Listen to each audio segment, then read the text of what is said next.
All right, guys, so we have 75 days left to get this F12 project done.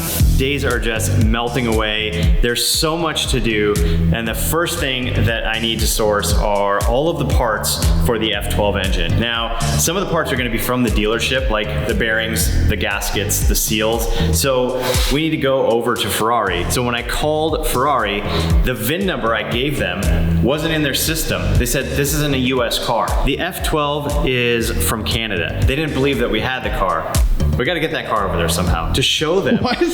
Yeah, I know, it's ridiculous. I'm like, here are the parts I need. Here are the codes off of the parts. Just sell me some parts. I'm kind of stuck until we have these parts. I need to get on the phone and start trying to figure out if I can source aftermarket pistons, if I can source aftermarket rods, and I don't think anybody makes these yet. I think we're gonna have to take these parts, bring them to someone, and have them copy them, and then re-engineer them for much more power and for an engine that is not going to be a direct fuel injection anymore. We're gonna go to port injection, so the piston design is gonna be completely different. I wanna cut that whole section out. Basically from here all the way to this point, we'll just make this hole bigger so that way we have a spot for the shifter to go. Yep. We can move it around and we'll make a new plate. So I'm gonna make some phone calls so you can make some noise back here. Our office is now closed. Normal business hours are 8 a.m. Yeah, I wanted to inquire about custom pistons and cost and time frame. Titanium rods are about 16 weeks. $330 each for the 4340 rod. And titanium rods are $1350 each. Whew. Pistons for Ferrari? Who made the Ferrari? It's Ferrari. Who makes it? Ferrari. Ferrari. I'm gonna go on the wall and see. Even if they can make us pistons, this is not the place you want to have pistons made if they don't know what a Ferrari is. Well, this is not going as well as I had anticipated. I was hoping that we could get some rods made quicker. There's not a lot of places that can do it. Check in, we'll see what's going on with Tim. Obviously, these phone calls didn't go as planned, but we'll see how it's going back here in the shop and if Tim's got this thing knocked out yet. Yo, how's it going? Pretty good.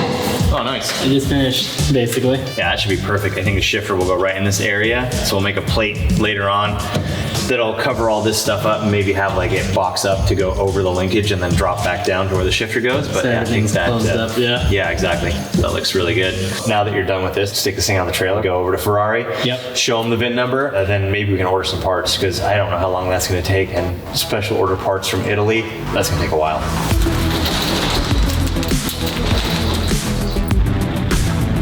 I don't know how we're gonna get this car on the trailer, Mark.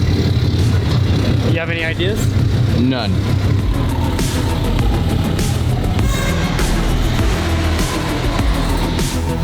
All right, got a couple dollies under there.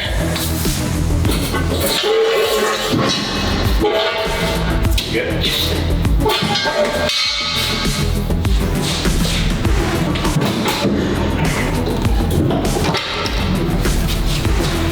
It's okay, it's only a Ferrari.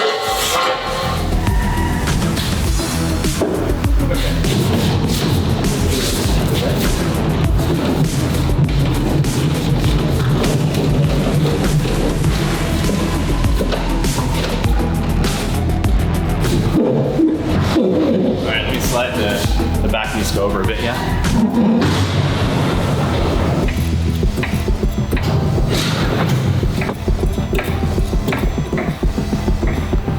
Stop. Okay. Alright, that's probably good. It's not sketchy at all. Okay. So how you looking back there? Good. I think I need to go higher. Yeah, you can go higher.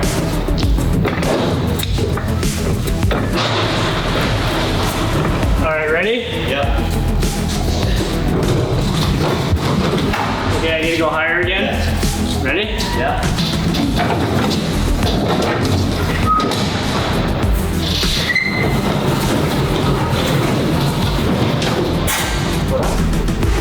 Yep. Looks okay. Should be good. Yep.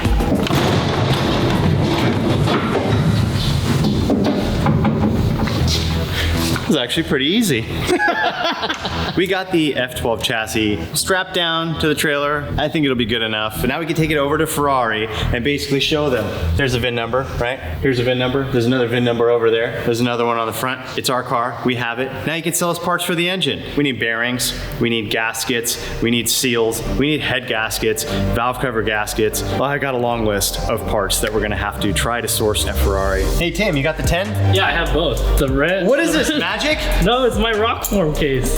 What? Yeah, the magnet. Guys, this video is sponsored by Rockform. The Rockform case has a strong magnet that can stick to almost anything. Whoa! Boom! Boom! Over here. Bam! Boom! Magic! Magic!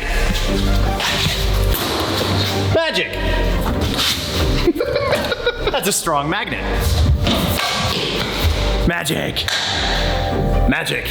Okay guys, it isn't actually magic. It is actually magnets. It is a very strong magnet that is on the back of every single Rockform case. And not only does it have strong magnets, it also has a lot of durability, so you can drop it and not have to worry about destroying your very expensive phone. So the Rockform case meets and exceeds military drop specs.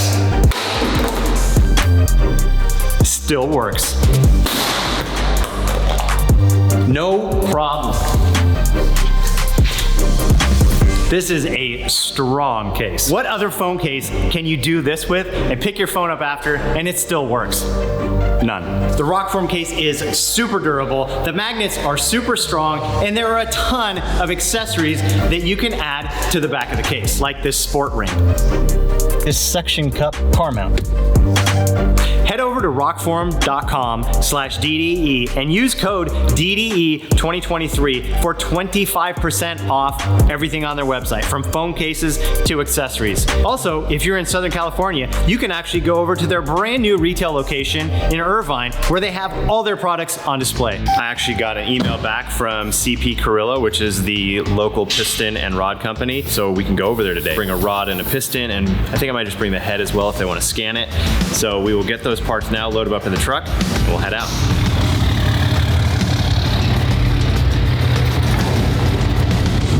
All right, so I've got a long list of parts, actually like 5 pages of parts that we need to get from Ferrari. So a bunch of bearings, all the gaskets, front and rear, main seals. There's just so many parts that we need, and all of this stuff can only be sourced through Ferrari directly. They didn't want to sell us internal engine parts for a car they thought that we didn't have when they looked up the VIN number because it was from Canada. We'll bring it over to them.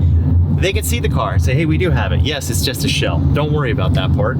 Ferrari and Maserati of Newport Beach, and Mike, there's a problem. Well, they're not making it easy for me to get in here, that's for sure. Hey, brother. How you doing? Hey, he's a fan.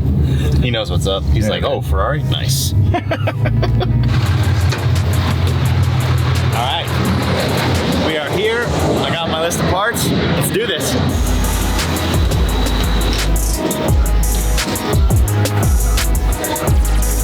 I got it, Mark.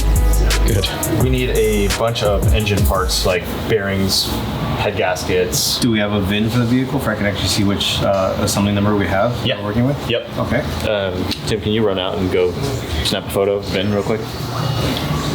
Good thing the car's here. Yeah, exactly. I'm hoping to get different rods made for it, which might have slightly different tolerances. And that's why I was hoping to get like the exact bearing measurements, so I can measure the inside of the rod, measure the crank, and then know how much, you know, oil thickness I want, so I can get the right bearings. Besides this, there is a gasket available. Okay. There is one gasket left in the States, so we can actually get that within 17 days. Okay, perfect. And that would be everything in there. Yeah. It might do a couple of seals here and there, but I mean, once you get into the engine and tear it all apart, If we find something else we need. we can find all the small ones. Okay. Yeah, so that's actually a good news on that. But this one would be a little bit more research to actually find out. Are these available? Are all those different part numbers for the bearings I have to available? look every single individual one. I just want to bring it out that way, and I can look at the color code if it did have Yep. it, and then I can justify from there. But Okay. since we can, I have to look at every individual one. Okay. I hate to make you do it, but would you mind? Because I just want to know like if the bearings aren't available or if it's like months and months or Yeah. so I No, can get let me do a little bit more research on it. I know it's going to be like 5 days, but if you give me the Oh, for sure. Yeah. All right. Thanks, man. Appreciate it. So he said there is one gasket set left, a complete gasket set. Only one. So we are definitely getting that because I can't take any chances on trying to source those parts individually from somewhere else. This will basically have both head gaskets, the intake manifold gaskets, exhaust manifold gaskets, like everything for the oil pan, the front and main seals, crank, like all that stuff. So we're getting lucky there. We've got the factory bearings here. So a lot of times engines will run a slightly thicker bearing on the top, smaller bearing on the bottom, or they might be the same. There's just like, there's a lot of difference in the tolerance depending on how well the crankshaft was machined and how precise each one of those rod bearing journals are. They could be off by a thousandth or a couple thousandths, and that would mean that you would need different bearing shells with different thicknesses here. So that is very important to get right, and it also has to match the rod itself. So the size in here when this is clamped down is going to be, say whatever it is, say that's 50 millimeters, and the crankshaft is 48 millimeters. So you need a 1 millimeter bearing on each side to take up that slot, but it has to be smaller than a millimeter because you also need an oil film to be there. If the bearing is making contact with the crankshaft at all, it will spin a bearing. So it needs that clearance for the oil to basically do its job and create a film, a layer in between the bearing and the crank. So that's what we're trying to figure out now, is what different thicknesses of bearings are available. So when we have the rods made, if the rods aren't spot on to this size, or if we want a little more clearance on the crank with a little thicker oil or whatever we might want, we have options. Well, we made a purchase. We got the gasket set and then we got the expedited rush order because he said there's only one left. Now we'll go over to CP Carrillo and we'll check out some custom pistons and rods and see what they can do for us. So we got some good info over there at Ferrari. So the original pistons are available. They're in the factory, so we can purchase those. They're about $1,000 a piston, which is kind of high, but you know, they're Ferrari parts and they're also not ideal. They're not what we want to use in this engine, but worst case scenario, we can get more factory pistons that are new and replace those and put the engine back together. So same thing with the connecting rods. The connecting rods are available from the factory. Now I think our connecting rods are probably okay, but the real issue is, well, are they strong enough to handle how much power we're planning on making with this thing? If we put the engine together with stock rods and the stock rods aren't capable of handling the power, they will fail, and if a rod fails, the engine will absolutely grenade and everything will be trash. Hopefully, we'll get good news from CP Carrillo about the time frame of building custom rods and pistons, and we can get the proper parts in the engine and have it very reliable, make over 1,500 horsepower to the wheels, and be an absolute tire slayer. We made it over to CP Carrillo, actually on time. I think we're actually a couple minutes early, which is perfect. I hate being late. Hope for some good news. As soon as we walked into CP Carrillo, saw my name up on the board. It was pretty cool. I'm feeling good about this. One of the engineers is actually going to show us a custom piston that they've designed and how it gets milled out. So on the screen right there, you can see like the base casting and then how the tool is moving through to cut all the pockets out and basically lighten the piston up as thin as possible, but also keep enough material there to keep it strong. But it's really cool to just see the process. So imagine just a little router bit moving around in there in a CNC machine. It's a really cool process. That is a massive piston. I think it's huge. So this is like a top fuel type? No, well, I can't tell you what it's for. Okay. Well, so here you can actually see the taper in the bore. It's actually going in sideways. So that's, yeah, there's a lot of different ways to run a tool around here to get these cuts made. It's pretty cool to see this stage of it. It's still very thick, needs a lot more material removed off of it, but very, very cool.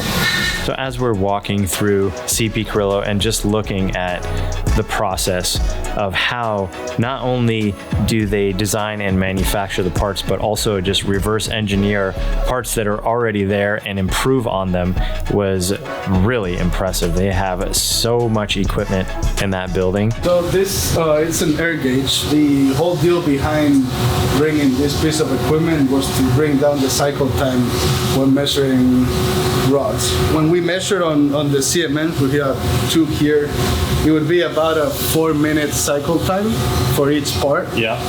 Over here, it's about 15 seconds per part.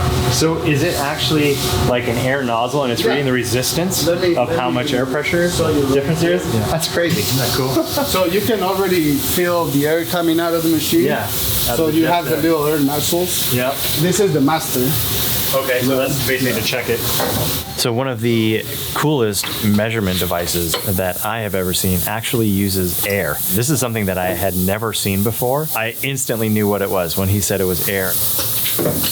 That would be done. That would be right there. That's like surgical precision right there. And they're just using air. So they're shooting air down. Basically from here, there's no resistance. And as you get closer, there's sensors behind here, I'm sure. And it's reading the amount of pressure change. And when it's the right distance, it's programmed to that pressure. That's exactly correct. So it's a membrane system, right? So all the air nozzles connect to down here. And it's a very sensible membrane that can measure within microns, so millions of an inch. That's what we're currently using to push out as much product as we can. Yeah. Keeping the quality high. So in this building, they actually do a lot of OEM parts. Very impressive. And looking at how they manufacture those parts and the different quality control tests that the pistons and rods go through was pretty intense. We're actually going to sit down now with Brenda, who took our stock piston and rod, and she actually started taking measurements off of it and writing down a bunch of information. So we're going to chat about this a little bit and see what kind of time frame we have on these custom pistons, see if they can make some custom rods for us and what the time frame is on that, and also just listen to their feedback on what we're trying to do. So normally aspirated piston, this is going to be quite a bit different than what we want in the car now that we're going to double the horsepower. So we're going to get some info from the experts and find out what the best route is. Basically put this on a round forging. This is not a piston guided application, so we are thinking that the round forging is going to be the best way to go for you. You don't need anything HD because it's just going to make it too heavy for your engine. And then 1500 dispersed on a 12 cylinder, you'll be good with a round forging. Okay. We're also going to make the lands a little bit thicker. Okay. For the amount of horsepower you're doing. We might need oil rail sports, but you'll be fine with that because the compression height is so short. Okay. How much compression is that? I think it's 13.5 to 13.7. Okay. And what are you thinking? I'm thinking about 11 to 1. I think that's enough compression. How much boost? I don't know yet. I don't know what it's going to take. So on my... Are you going to run on E85 or this? Yeah, we're going to run on ethanol. So we're 11 to 1's a little on the stout side if you're going to run a fair amount of boost. Yeah, so in my Formula Drift engine in the BMW motor, I actually run 11.5 to 1 with 30 pounds of boost and 150 shot of nitrous. And those are just your off-the-shelf pistons, so and the off-the-shelf rods. Wow. Yeah, and it's holding up. You're talking about moving the pin down so that the rings can move down as well? Probably 150 thousandths or so. We'll model it up and see where we're at. Yeah. And then we can... We can definitely make you the rods and the pistons. Yeah. What do you think time frame is right now for the pistons and for the rods? Rods are going to take about 8 to 9 weeks or so. The pistons without an expedite would take about 8 to 10 weeks or so. Okay. So about the same time frame. Yeah, got it. Worst case scenario, we'd have to go with these rods, but if we put these rods in it and we bend a rod and we blow an engine, or if something happens and a rod fails and it just completely destroys that V12 block, that'd be very expensive. So how much horsepower is that stock? I believe it's about 750 at the crank. Okay. And it did have a twin turbo kit on it, and it was making right around 1,000 to the wheels. How long did you drive it with 1,000 horsepower? I don't think it went that many miles, maybe a couple thousand miles. Pricing, do you have a rough idea of what? I think we spoke about it, we were gonna offer you the wholesale price, the WD2, which our large distributors get. Yep. I do have pricing. I can give you an estimate. Yeah, rough estimate's totally fine. The rods for 12 would run around 3,500, and that's with our car bolt. That's our premium bolt with indefinite amount of torquing. And the pistons would run around 2,000, and that's with all hardware. So you'd be getting the 9310 pins, and it might be less if we don't go with oil rail supports as well. Yeah, that's not bad at all. We just went to the Ferrari dealership, and for the rods, it was $13,000. Jeez. For the same rod. For this rod. For that. Yep. And Of course, you get 12 of them. yeah, it was $13,000 for the rods, and I think it was. I don't remember if it was $10,000. Yeah, it's just a steel rod. Wow. Yeah. I'm proud of those things. Very proud of. I mean, it's a nice rod for a factory rod, but it's not $13,000 nice instead of 12. But yeah, and I think so. We got a quote of like $34,000 for pistons and rods and bearings. Oh, you're saving a ton here. Yeah, we're getting some seriously upgraded custom parts for a lot less money than the original stuff. So Yeah, take us on a ride after it's all done. So. absolutely. Please. Yes. I'm kidding. Definitely. No. Maybe for just sure. me. I'm kidding. I do have the head actually in the back of the truck. So yeah, I want to go see them. yeah, See take a peek at everything it. apart, yeah. So we're going to show them the project car. They'll get to check out the F12 chassis, and they'll also get to look at the head, so they have an idea of what that looks like, and that'll help with the piston design.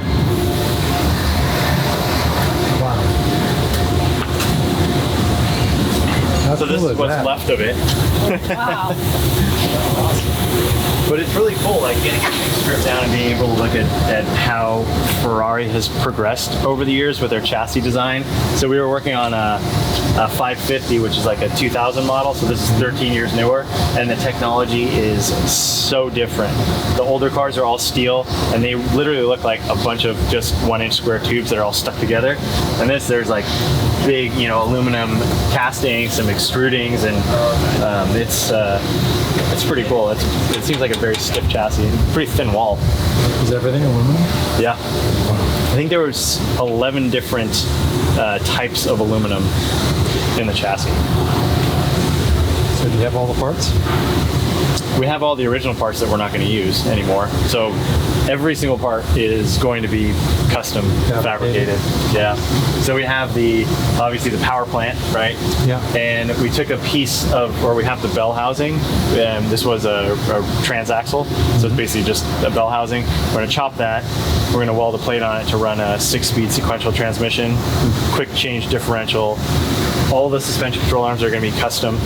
So basically we can create all the geometry we want for sliding it around and get all that built into it, run smaller brakes on it. So just every single part's going to be changed. So this is the DFI injection port. So basically going to weld that up and then have them resurface it and blend that down. And I think that'll basically make this side look as much like that side as we can. Wow. I mean, that thing's gonna look so mean. I was able to show him some renderings of the body kit that we have partially designed for this car. Yeah, we're pretty excited about this project, and yeah, really, really happy that you guys are able to help us out. And like I said, you're local and honestly the best in town, the best around. So Appreciate it. We're happy to be a part of the project. yeah, It's great. Can't wait to see what the final picture looks like. Yeah, exactly. Yeah, the transformation. We're trying to get this thing done for SEMA as a huge. What? Yeah. 2024? Yeah, exactly. That's the goal that Damon has set for this car. I told him it's not very realistic, but yeah. They're here! The best. Dude, the Haas F1 team is here! Mike, turn around, Mike. Mike, turn around. They're rolling in style. Turn around, Mike. Look, he's looking. He's like, ah. Dude, it's the Haas F1 team rolling in style. Ferrari, they all have a huge trailer. McLaren, big old 14, 18, 20 wheelers. Haas F1, they keep it light. Keep it in the budget. That's like a Ford Econo van or something like There's that, a right? little Sprinter action. Not even the Sprinter. Not even Just Sprinter. a little Ford action.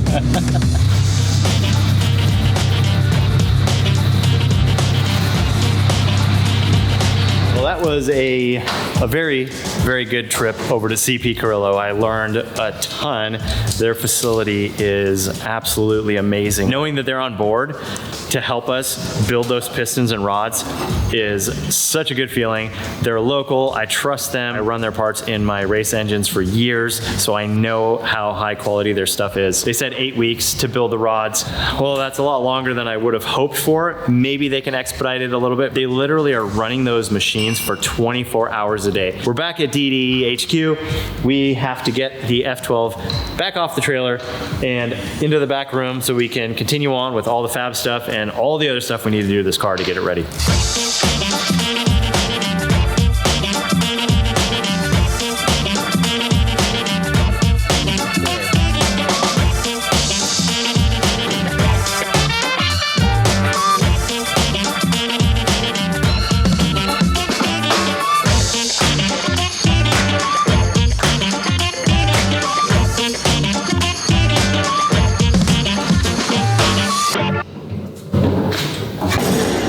Almost got my toe. Well, it's back and it's home. That actually went fairly smoothly. It didn't fall off. We're okay. Like, how many miles do you think this car did with no engine in it today? Ooh, probably close to 30 miles today. With no motor. No motor. It's the fastest it's moved in a while, too.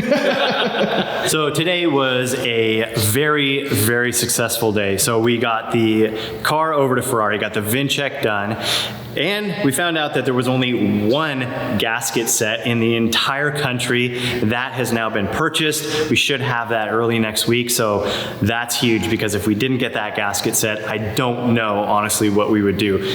Trying to find someone to make us custom head gaskets and all these other gaskets would be an absolute nightmare. There's a lot of things that Ferrari can't help us with, but luckily CP Carrillo, they're going to make us a custom set of pistons and a custom set of rods to work with not only the F12 engine, but with the modifications that we're making to the F12 engine. So I actually have a head from the F12 right here, and this is kind of some of the stuff that we were talking about. So the direct fuel injection comes right in here and sprays directly towards the spark plug in the center of the cylinder. That is a very good setup. It is very efficient. It works very well, but it is quite complicated to make it work on an aftermarket setup with an aftermarket ECU, especially with everything else that we have going on here. Trying to find bigger injectors for that, it's going to be tough. Trying to find bigger direct fuel injection pumps that fit onto the heads in the stock location, that's going to be another challenge. So that's why we're eliminating that and going to a standard port injection, which means that these spots need to be welded up completely, plugged and then welded and then blended back into the shape to make it look a lot more like the other side that doesn't have it. So all of this needs to be basically disassembled. The head needs to be taken apart, all the valves out, everything out, then welded up, then grinded, smooth out, and then have a valve job done. There's just so many steps to making everything right. But before CP can make the custom pistons and possibly a custom rod and moving the rod length down and moving the pin in a different spot, it's really technical. I think I'm going to get a piece of clay and basically close this up, mold that shut like it's going to be when it's welded. I'm going to have to CC the head, which means I'm going to put a spark plug in there and pour liquid into it and measure the amount of liquid that's going in there, and then I'll know the chamber volume inside of the head. That step I need to do ASAP so I can get that information to them. I also need to put a piston and rod back inside the block. In the rush of getting this thing torn down to figure out what was going on with it, I missed a few steps that are important in a race engine build, and that's basically taking this stock piston, and when it's in the bore, sometimes the piston sticks up higher than the bore. Sometimes it's a little bit lower, sometimes it's quite a bit lower. And finding that height is very important because they need to know where this piston sits, and that tells them where the crank sits and how long the stroke is exactly. So that's another critical piece of information that they need before they can get started with actually making the pistons. The pistons, at least they can get done faster than 8 weeks. They can do them in 4 weeks, which doesn't do us any good. If the rods are going to take 8 weeks, we need them as a pair. But if we do get the pistons early, we can then bore the block out to match the pistons exactly and have a little bit more, leeway time at the machine shop. So there's just so so many steps and so many things that have to be done in the correct order to make this all work. And we're kind of at step one right now. So at least we found someone who can make those custom pistons for us, so that's huge. And the rods, like I said, this stock rod does not look like it's going to be strong enough to hold 1,500 horsepower plus. So I know that the Carrillos will definitely hold that power. So solid day, so much more to do, so many more steps, and I'm going to go home now, get a little rest, come back here bright and early tomorrow, start putting this engine back together and getting these measurements that we need to move forward with the rest of the project.